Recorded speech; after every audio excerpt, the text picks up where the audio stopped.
Hey, I'm Dr. Carter, and before we get into today's video, I want to ask you something personal. Have you ever forgotten a name, walked into a room and had no idea why you went there, or lost the thread of a conversation and felt a quiet fear in the back of your mind? Not fear of being forgetful, fear of what the forgetting might mean. That fear is real, and it deserves a real answer, not a dismissal, not false reassurance, and not panic. That's exactly what this channel is built for: science-backed answers that respect your intelligence and give you clarity when you need it most. Subscribe now and turn on the bell. New videos every week, because your brain deserves better than guessing. Here is a question that millions of adults over 50 ask themselves in private, and almost never ask their doctor out loud.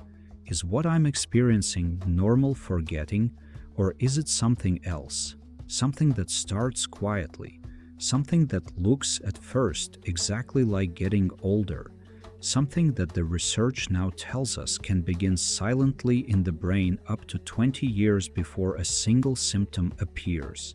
20 years. That means the brain changes associated with Alzheimer's disease may have already begun in people who feel completely fine right now. People who are sharp, active, and functioning normally. People who would never suspect a thing. And here is what makes this so critical. The window between something is beginning and something has progressed too far to address is real, and it closes. Every year of early detection that is missed is a year of intervention that cannot happen. Today I am going to give you the clearest answer available to the question most people are afraid to ask. I am going to show you the 7 signs that distinguish normal age-related memory changes from the early warning signals of something that needs medical attention right now while the window is still open. Some of these signs you will recognize immediately, and sign number 4 is the one that stops people cold because it has nothing to do with memory at all. Stay until the end, because in the final section I will show you 7 specific science-backed habits that research links to measurably slowing cognitive decline after 50, and one of them takes less than 10 minutes a day. This video could be the most important one you watch this year. Let's get into it. Before we get to the signs, I need to establish the single most important distinction in this entire conversation, because without it, everything else is just noise. Most people believe that memory loss is the defining symptom of Alzheimer's, and that if their memory is not that bad, they don't need to worry. Both of those beliefs are partially wrong, and the gap between what people believe and what the science actually shows is exactly where early Alzheimer's hides. Here is the truth. The brain changes associated with Alzheimer's, the accumulation of amyloid plaques and tau tangles that damage and kill nerve cells, begin up to 20 years before any measurable cognitive symptoms appear. During this silent preclinical phase, the brain is changing, but the person feels fine. Tests come back normal. Doctors find nothing to flag. This is called preclinical Alzheimer's disease, and it is now one of the most actively studied areas in all of neuroscience precisely because it represents the window where intervention has the most potential impact. Here is the second thing most people don't understand. Forgetting something and being unable to retrieve it are 2 completely different things. In normal aging, the problem is retrieval. The information is stored correctly, but accessing it takes longer. With a prompt, a cue, a moment of patience, it comes back. In early Alzheimer's, the memory trace itself may be absent. The information was never fully encoded. It cannot be retrieved because it was never properly stored. No cue will bring it back. That distinction, retrieval difficulty versus encoding failure, is the most clinically significant line between normal aging and early cognitive decline, and it is the thread that runs through every sign on this list. Here is what to look for. Sign number 1. Forgetting recently learned information, not old memories, new ones. This is the most important early sign and the most consistently misread. Most people worry about forgetting things from years ago, old names, old dates, old faces. But in early Alzheimer's, long-term memory is frequently preserved for years. What deteriorates first is the ability to form and retain new memories, information learned in the past days, weeks, or months. You might remember in vivid detail a vacation from 20 years ago but be unable to recall a conversation you had yesterday. You might remember the names of childhood friends but repeatedly forget the name of someone you were just introduced to, not momentarily but completely, even after being told multiple times. The hippocampus, the brain's primary memory formation center, is the first structure damaged by Alzheimer's pathology, and the hippocampus is responsible specifically for encoding new information into long-term memory. When it is compromised, new learning fails first. Old memories remain intact far longer. The question to ask yourself honestly is not, do I forget things? Everyone forgets things. The question is, do you forget things that happened recently, repeatedly, and in ways that surprise the people around you? That pattern, recent, repeated, surprising to others, is the one that deserves attention. The next sign involves language, and it goes far deeper than occasionally forgetting a word. Sign number 2, struggling to find words, not occasionally, but consistently and increasingly. We all have moments where a word is on the tip of the tongue. That is normal retrieval difficulty, frustrating but universal. The early Alzheimer's version is different in 2 specific ways. It is more frequent than it used to be, happening multiple times in a single conversation rather than once in a while. And it is progressive, noticeably worse than it was 6 months ago or a year ago. The person may stop mid-sentence, unable to complete a thought. They may substitute a vague word, that thing, or you know what I mean, because the specific word has genuinely become inaccessible. They may describe an object rather than name it, saying the thing you use to call people instead of phone. This is not accent, dialect, or education. It is not being tired or distracted. It is a specific measurable decline in what neurologists call verbal fluency, and it reflects damage to the language processing areas of the brain that are affected in early Alzheimer's. If the people close to you have started finishing your sentences more than they used to, or if you have noticed yourself avoiding certain words because you know you'll lose them, that pattern is worth documenting and discussing with your physician. Sign number 3.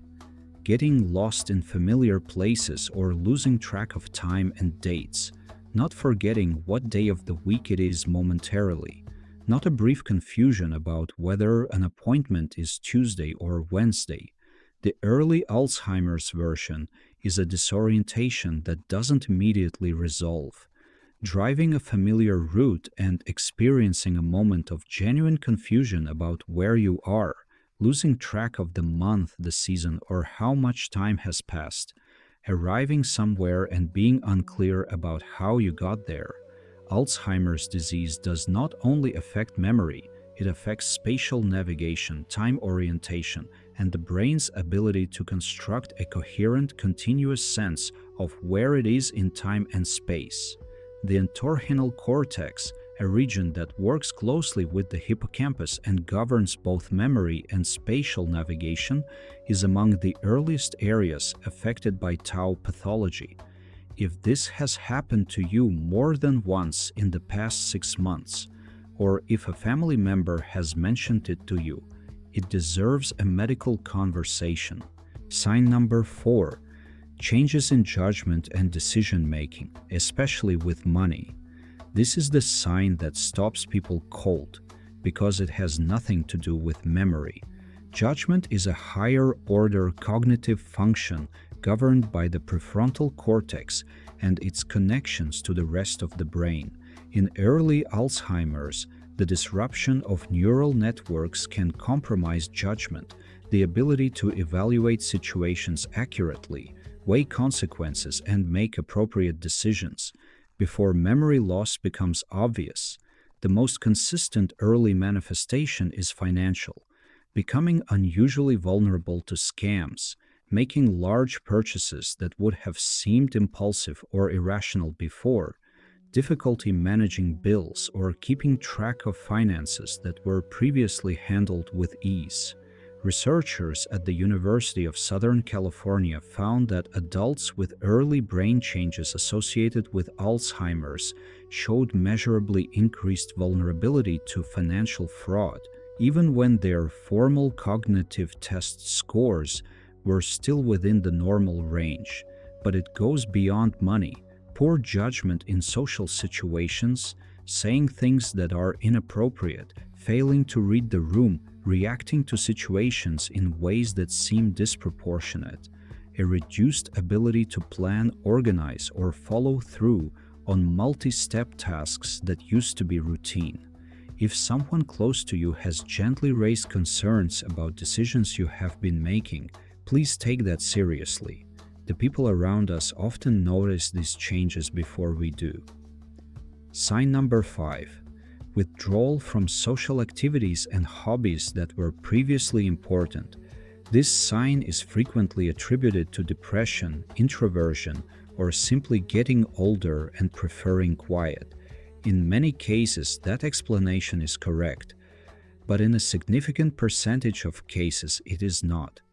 When cognitive processing becomes more effortful, when following a conversation requires significantly more mental work than it used to, when keeping up in social settings produces fatigue, when a hobby that once felt enjoyable now feels overwhelming because the steps required to do it have become harder to sequence.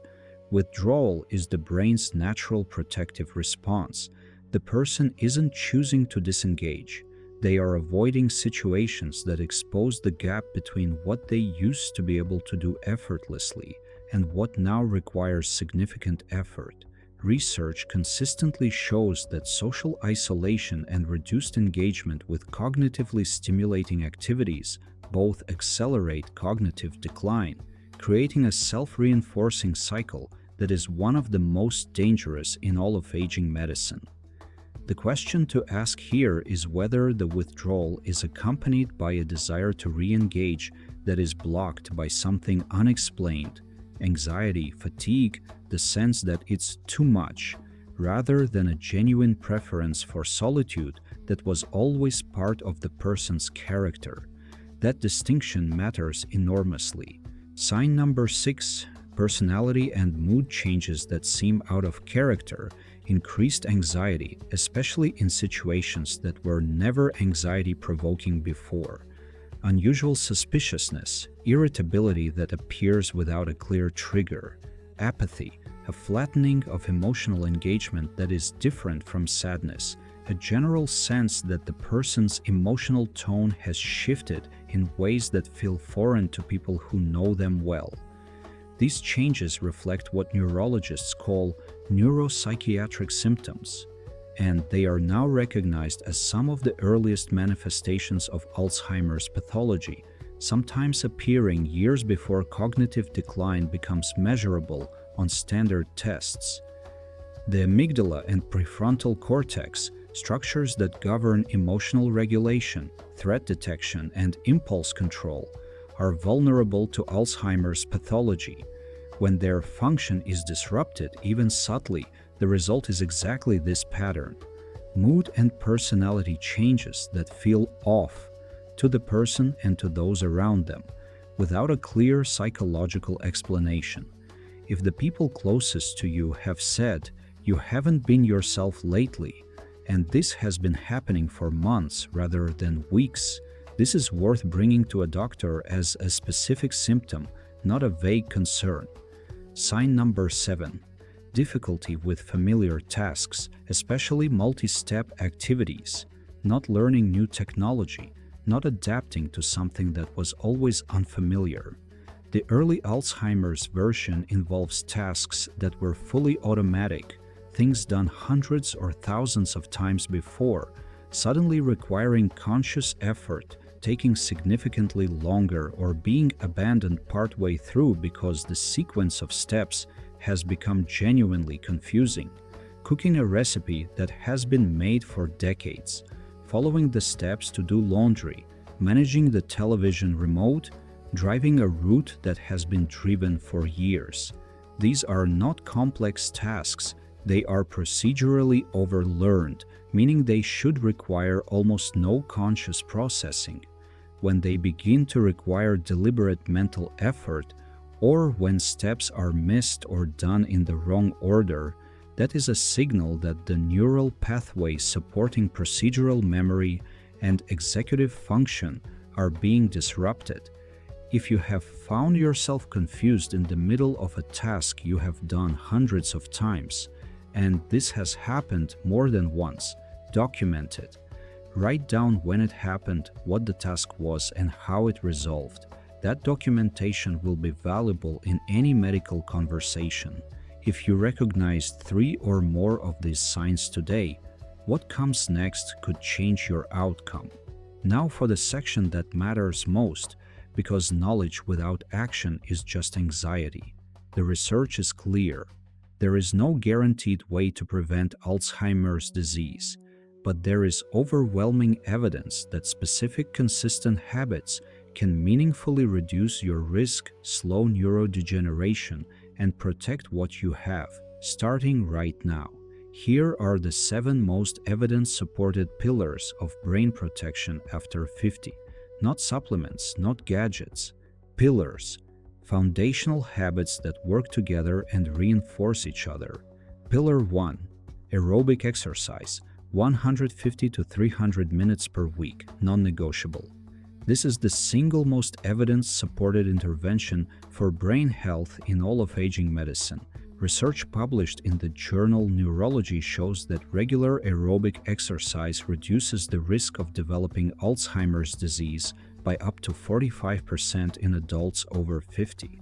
The mechanism is direct and measurable. Aerobic exercise increases production of BDNF, brain-derived neurotrophic factor, a protein that supports the survival of existing neurons and encourages the growth of new neural connections. It also measurably increases hippocampal volume, literally growing the memory center of the brain, in adults who exercise consistently.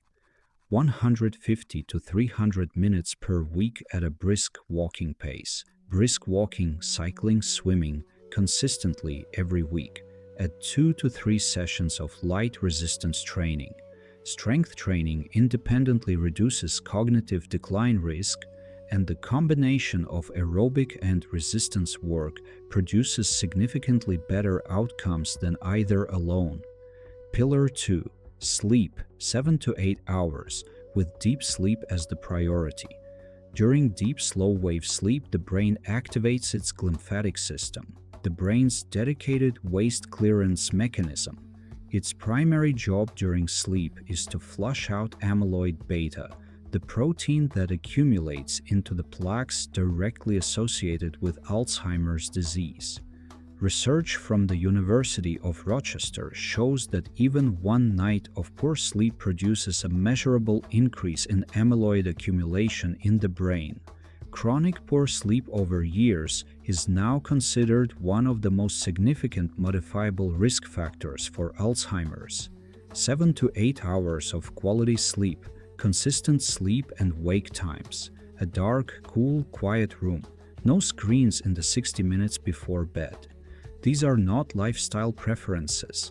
They are neurological maintenance with clinical evidence behind them. Pillar 3. Control blood sugar, the type 3 diabetes connection. This is the piece of the Alzheimer's story that most people have never heard. A growing number of researchers now refer to Alzheimer's as type 3 diabetes. because insulin resistance in the brain appears to play a direct role in the development and progression of the disease. When brain cells lose their ability to respond to insulin, their energy metabolism is impaired, inflammatory pathways activate, and the conditions for neurodegeneration are created. The practical implications are direct: reduce refined sugar and white flour. Prioritize protein and fiber at every meal to flatten blood glucose spikes. Address prediabetes or insulin resistance aggressively and early. Every action that protects metabolic health is simultaneously protecting brain health through mechanisms now understood at the molecular level. If you have elevated fasting glucose, elevated triglycerides, or a growing waistline, your brain is paying attention to all of it. Pillar 4. The mind diet, the food pattern with the strongest brain protection evidence. A study published in the journal Alzheimer's and Dementia found that adults who most closely followed the mind diet had brains that were functionally 7.5 years younger than those who followed it least. The mind diet combines Mediterranean and DASH dietary principles specifically optimized for brain health.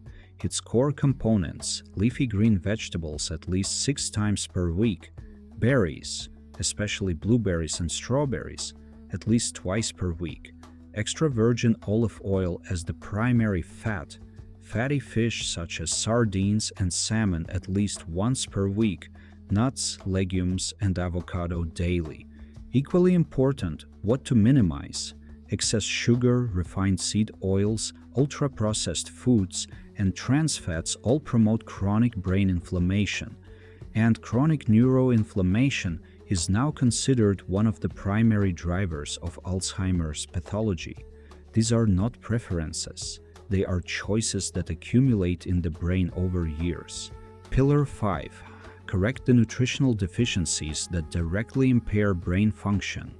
4 specific nutrients are most strongly associated with cognitive protection after 50, and most adults are deficient in at least one of them. Omega-3 DHA, found in sardines, salmon, and herring, is the primary structural fat of brain cell membranes.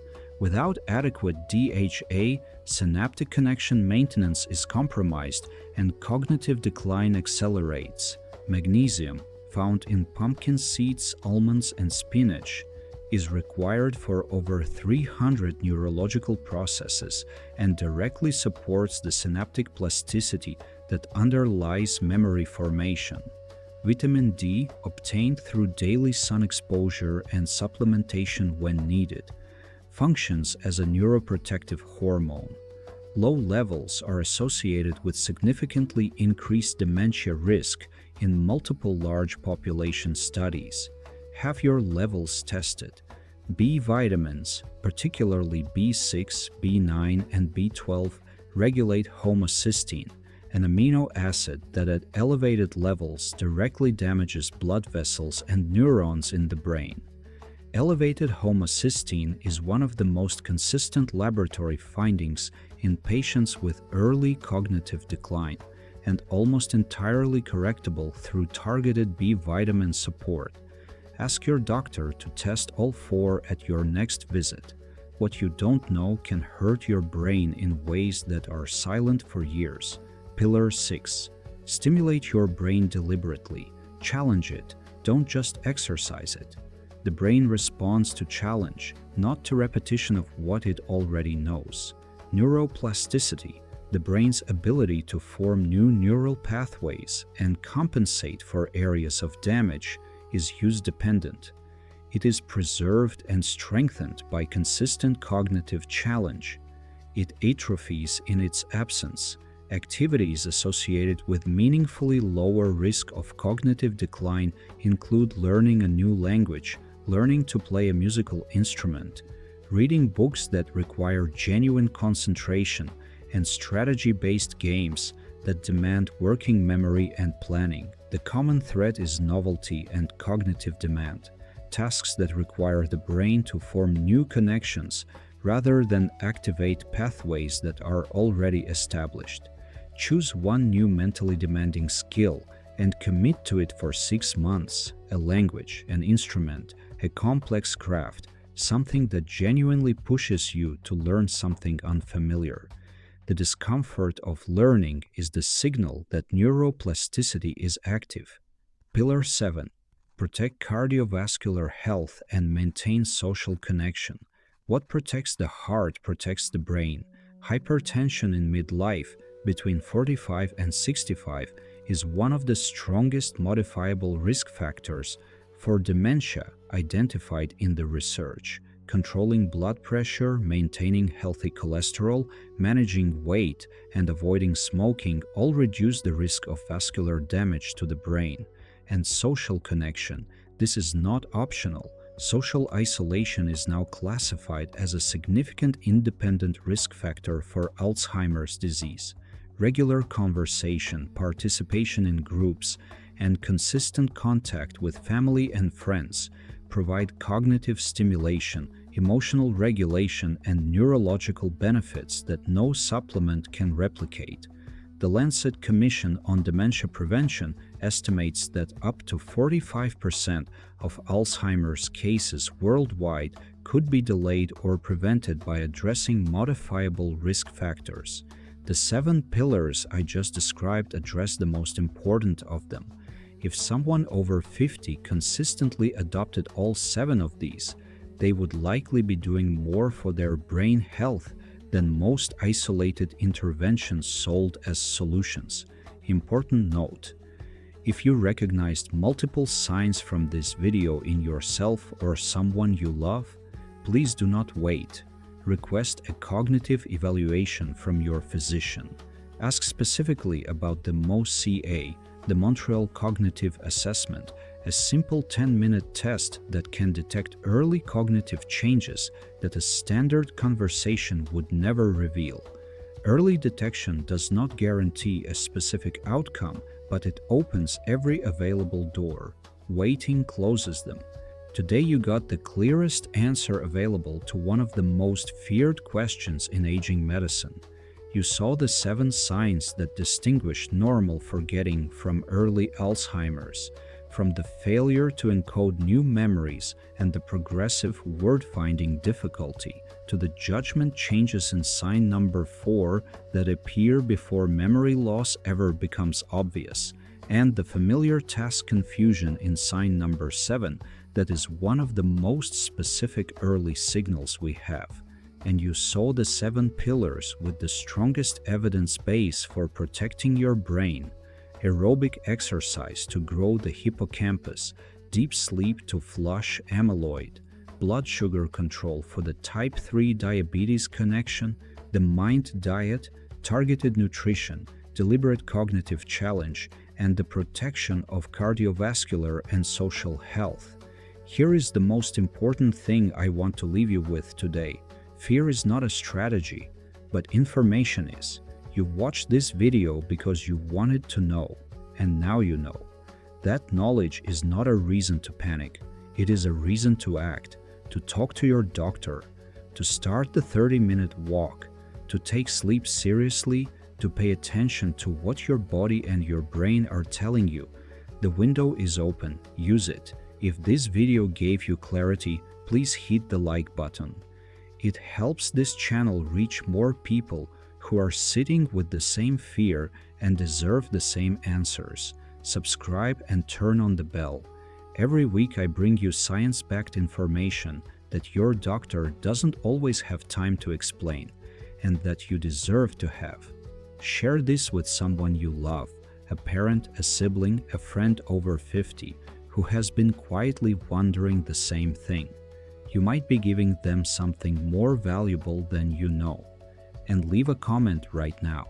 Tell me, which of these 7 signs have you noticed in yourself or someone close to you? And is there a specific brain health question you want me to answer next?